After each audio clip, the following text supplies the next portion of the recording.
अस्सलाम वालेकुम। जैसा कि आप जानते हैं कि हमने अपने गुज़श्ता जो लेक्चर था उसके अंदर उर्दू के पेपर के हवाले से डिस्कस किया था कि 75 नंबर का पेपर और उसमें हमारे पास कितने सवालात होते हैं और उनके नंबरों की तकसीम कैसे की गई थी। तो उनमें से हमने सवाल नंबर 2 को आज डिस्कस करना है हिस्सा इंशाइया में, जो कि अशार की तशरीह के हवाले से होता है। तो अजीज़ तलबा, हमने देखना ये है कि हमारा जो ये पोर्शन होता है हिस्सा इंशाइया का, उसमें से सवाल नंबर 2 की हमने किस तरह से उसको पढ़ना है, समझना है, फिर पेपर पे हमने अपना मवाद कैसे उतारना है, ये सारी चीज़ें आज के हमारे इस लेक्चर में होंगी। तो लाजिम ये है कि आपने अगर अभी तक हमारा चैनल सब्सक्राइब नहीं किया तो Kashif Nadeem official YouTube channel subscribe करें और हर आने वाले वीडियो से अपडेट होने के लिए आपको बेल आइकन दबाना होगा। तो आइए वक्त ज़ाया किए बगैर हम आज देखते हैं कि हमारे पास जो हिस्सा इंशाइया के अंदर 10 नंबर का सवाल बनता है अशार की तशरीह के हवाले से, वो किस तरह से होता है, उसको हमने अटेम्प्ट कैसे करना है, कौन कौन सी ऐसी सलाहियतें हमने बरोए कार लानी है जिनको मद्देनजर रखते हुए हम 10 में से 10 नंबर ले सकते हैं। तो अजीज तलबा, सवाल नंबर 2 है ये अशार की तशरीह के हवाले से।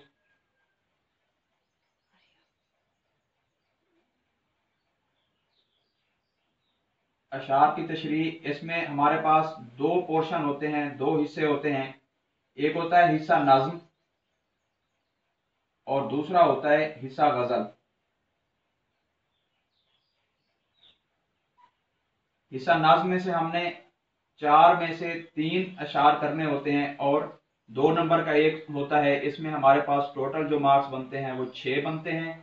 हिस्सा गजल में हमारे पास 3 में से हमने 2 करने होते हैं, इसके हमारे पास 4 नंबर बनते हैं, 2 नंबर का ये भी होता है। इसका मतलब ये हुआ कि टोटल हमारे 10 नंबर। आज हमने जो टॉपिक डिस्कस करना है, सबसे पहले हम हिस्सा नज्म के हवाले से डिस्कस करेंगे कि नाज़्म के अशार की तशरीह कैसे करते हैं और किस तरह से हमने इन चीज़ों को अपने पेपर पे बोर्ड के अकॉर्डिंग हमने वहाँ पे उतारनी है चीज़ें। तो अजीज तलबा, सबसे पहले हमने हिस्सा इंशाइया पर सवाल नंबर 2 लिखने के बाद उसका जो आंसर करना है, आंसर में हमने ये वाली हेडिंग देनी है अशार की तशरीह, नीचे हमने लिखना है हिस्सा नाज़्म। हिस्सा नाज़्म लिखने के बाद फिर मार्कर का इस्तेमाल करना है आप लोगों ने। शेर, यहाँ पे आप लोगों ने वो शेर लिख देना है। शेर लिखने के बाद नीचे आपने इसका हवाला मतन निकालना है। इस शेर का हवाला मतन, हवाला मतन में हमने दो चीजें देखनी है, नाज़्म का उन्वान और उसके बाद शायर का नाम।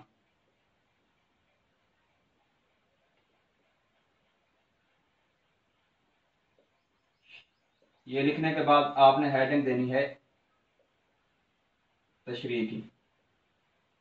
अजीज तलबा, सबसे पहले इनको डिस्कस कर लेते हैं कि ये क्या चीजें हैं और इसमें क्या कुछ होता है। शेर लिखने के बाद जब हवाला मतन, इसी शेर का हमने मतलब ये है कि इसका उन्वान भी निकालना है और शायर का नाम भी निकालना है। जब ये हम लिख लेंगे, लिखने के बाद तशरीह, अमूमन यहाँ पर बहुत सारी चीज़ें जो हमने डिस्कस करनी है। सबसे पहले जो तलबा के जहन में एक बात ये आती है कि हमने शायर का नाम लिखना है या नहीं लिखना, नाज़्म का उन्वान लिखना है या नहीं लिखना। तो हमने सवाल ये देखना है, सवाल में हमारे पास जो स्टेटमेंट होती है वो ये होती है, दर्ज झैल अशार की तशरीह करें। हिस्सा नाज़्म में से कोई से 3 और हिस्सा गज़ल में से कोई से 2 अशार की तशरीह करें। चूंकि हम हिस्सा नाज़्म पढ़ रहे हैं, इसके अंदर वहां पर हमारे पास ये सवाल के अंदर स्टेटमेंट होती है कि नीज शायर का नाम भी लिखें, तो इसलिए हमारे ऊपर ये बात आयद हो जाती है कि हमने शायर का नाम भी लिखना होता है। और उसके साथ हम नेक्स्ट जो बात करते हैं वो ये है कि उसमें हमने देखना ये है कि जब शायर का नाम लिख दिया गया है, शायर का नाम लिखने के बाद अमूमन हमारे तालिब इल्म इस बात की गलती करते हैं कि वो मफहूम की हेडिंग देते हैं, मफहूम अलग से लिख देते हैं। तो अजीज तलबा, यहाँ पर मफहूम अलग से लिखने की कोई भी हमें रियायत नहीं दी गई, ना ही हमें यहाँ मफहूम लिखने के हवाले से कोई एक्स्ट्रा नंबर मिलने हैं, बल्कि ये हमारी इररेलीवेंट एक बात हो जाएगी जो मुताबिकत नहीं रखती।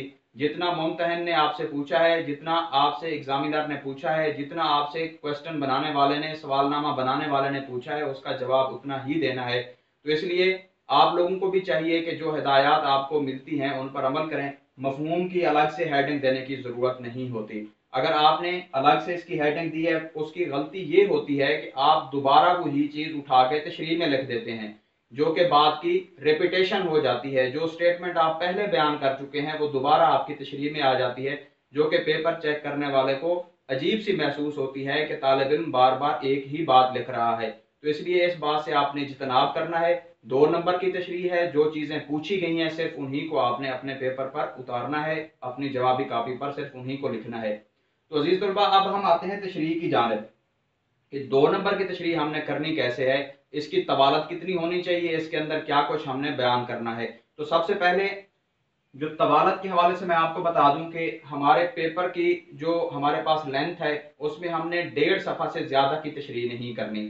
तो कहने का मतलब ये है कि 2 नंबर की तशरीह है तो हमारी ये 1.5 सफ़ा से ज़्यादा की नहीं होनी चाहिए। अब 1.5 सफ़ा में हमने लिखना क्या है, क्या कुछ इसके अंदर बयान करना है। तो 1.5 सफ़ा पर हमारे मैक्सिमम 3 पैराग्राफ आ सकते हैं। पैराग्राफ की तवालत साथ साथ मैं आपको बताता चलूँ कि 7 लाइनों से लेकर 12 लाइनों पर मुश्तमिल होना चाहिए। इससे हमें कम भी नहीं बनाना चाहिए, इससे ज्यादा भी नहीं बनाना चाहिए पैराग्राफ। अब 3 पैराग्राफ के अंदर हमने क्या कुछ बयान करना है। सबसे पहला जो हमारा पैराग्राफ होगा तशरीह में, इसको हम कहेंगे तमहीदी कलमात के साथ बनाया गया पैराग्राफ, तारफी पैराग्राफ। इसमें हमने तमहीदी कलमात, जो हमारा दूसरा पैराग्राफ होगा इसके अंदर कोशिश करें कि शेर के एक मिसरे की तशरीह इसके अंदर शामिल करें। जो हमारे पास तीसरा होगा इसके अंदर आप लोगों ने दूसरे मिसरे की तशरीह को आपने शामिल करना है। इस तरह से ये हमारे पास टोटल कितना हो जाएगा कि 1 और उसका हाफ, यानी कि 1.5 सफ़े की तवालत हो जाएगी इसकी। अब इसके अंदर लिखना क्या है, बयान क्या करना है, तो वो चीज़ें हम इसमें डिस्कस करते हैं कि तशरीह के अंदर जो हमारा तमहीदी पैराग्राफ होगा उसमें सबसे पहले अजीज तलबा शेर के अंदर हमने 2 चीज़ें निकालनी होती हैं जो कि मुम्तहन चेक करता है। वो होता है आपके फिक्री और फनी महासन को देखा जाता है। मुम्तहन इन बातों को देखता है कि तालिब इल्म ने इसके अंदर फिक्री और फनी महासन कैसे निकाले हैं। फिक्री महासन क्या होते हैं और फनी महासन क्या होते हैं। पहले हम देख लेते हैं कि फनी महासन। फनी महासन में देखा यह जाता है कि शेर के अंदर इस्तारा, तशबीह, तलमीही जो कि इल्म बयान में है। उसके बाद की हम बात करते हैं कि इसके अंदर फनी महासन में सनत तलमीही, सनत लफ़ नशर, इस तरह की चीजें इसके अंदर क्या ये हमारी आती हैं फनी महासन के अंदर।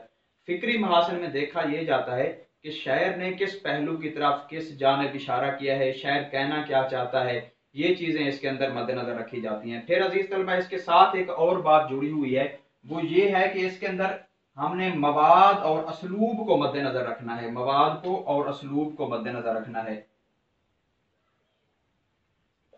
असलूब, एक तो हमने शायर का असलूब जिक्र करना है, दूसरा हमने तशरीह करने वाले का असलूब मद्देनजर रखना है। इसको कहते हैं शारे का, यानी कि तशरीह करने वाला, उसका असलूब हमने मद्देनजर रखना है। वो कौन होगा, वो अजीज तलबा जो पेपर हल करने वाला है वो दरअसल तशरीह करने वाला है। अब मवाद क्या होता है, मवाद उसके अंदर हमने मतलब कहने का ये है कि हवाला जहाज को कितना के इस्तेमाल करना है इसके अंदर। बहरहाल वो चीजें आगे एक सीक्वेंस के साथ तरतीब में हम डिस्कस करते हैं। सबसे पहले हम आते हैं कि हमारा जो पहला पैराग्राफ है उसके अंदर हमने क्या जिक्र करना है। पहला जो पैराग्राफ है वो है हमारा तमहीदी पैराग्राफ। उसके अंदर हमने तमहीदी कलमात के साथ चीजों को बयान करना है। बातें जितनी आपकी कलरफुल होंगी, पेपर जितना आपका रंगीन होगा, जितना आपका खूबसूरत पेपर होगा, उतना ज्यादा मुम्तहन को मुतासिर करता है, पेपर चेक करने वाले को। इसमें बात फिर इस तरह से अगर हम कहें कि मिसाल के तौर पे मार्केट में आप जाते हैं, उस मार्केट के अंदर आप किसी शॉपिंग सेंटर में जाते हैं, आपने कपड़ा खरीदना है। कपड़ा खरीदने के लिए एक दुकान ऐसी है जहां पे डिस्प्ले में चीजें दिखाई गई हैं आपको, उसमें मलबूसात हैं, पहनावे हैं, जो एक वहां पे जो मुजस्मे हैं उनको पहनाकर उसमें डिस्प्ले कर दी गई है। एक दुकान ऐसी है उसमें कपड़ों के जो थान हैं वो अलमारियों के अंदर रखे हुए हैं। तो ज़ाहिर सी बात है कि आप लोग मुतासिर होंगे, आप उस दुकान पर जाएंगे जिस पे डिस्प्ले होंगी चीज़ें, और एक ऐसी दुकान जिसमें कपड़े लिपटे हुए थान की शक्ल में रखे हुए हैं, आप उससे मुतासिर भी नहीं होंगे। यही बात है कि जब पेपर चेक किया जाता है, जब हमारे सामने पेपर आते हैं, जब हम उनको चेक करते हैं, उसमें देखा यही जाता है कि उर्दू के पेपर के हवाले से कि तलबा ने कितनी कलरफुल चीज़ें दी हैं, कितनी उसके अंदर अल्फाज का इस्तेमाल बेहतर किया हुआ है। तो वो हमें जितना पेपर आपका अच्छा होता है उससे मुतासिर होते हैं तलबा, जितना अच्छा प्रेजेंट करते हैं उतना ज़्यादा मार्क्स में आप लोगों को फ़ायदा पहुंचता है। तो मुम्तहिन जो है वो सबसे पहले जो आपके कलमात पढ़ता है, जो आपके पहले पहले अल्फाज जो आपने बयान किए हैं, उसी से मुतासर हो जाता है कि आया कि आपके अंदर लिखने की सलाहियत कितनी है, आपके अंदर तख्लीक कारी के गुर कितने हैं, आप कितना के हुनर जानते हैं। तो ये सारी चीज़ें आप तक पहुँचाने की जो हमारी जिम्मेदारी है, आपका हाथ थाम कर हमने मंजिल मकसूद तक ले जाना होता है। तो आप लोगों के लिए ये हमारी बातें रहनुमाई और पेशवा का काम देंगी। तो आपने इन बातों पे अमल करना है, जैसा कि आपको यहाँ पे बताया जा रहा है कि सबसे पहले जो आपने तशरीह के अंदर कलमात इस्तेमाल करने हैं, उसमें आपने लिखना है तशरीह तलब शेर।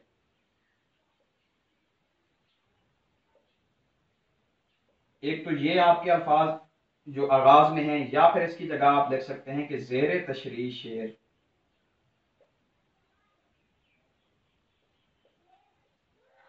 दरसी किताब में शामिल नज़्म, मिसाल के तौर पे हमद से लिया गया है। इसकी जगह दरसी किताब की जगह हम एक और लफ्ज भी इस्तेमाल कर लेते हैं, शामिल निसाब नज़्म, हम से लिया गया है जिसके शायर मशहूर ज़माना हफीज जलंधरी हैं। जब आप ये लिखेंगे, लिखने के बाद आपने यहाँ से स्टार्ट लेना है असलूब बयां शायर का, हफीज जलंधरी का, कि वो माया नाज शायर थे।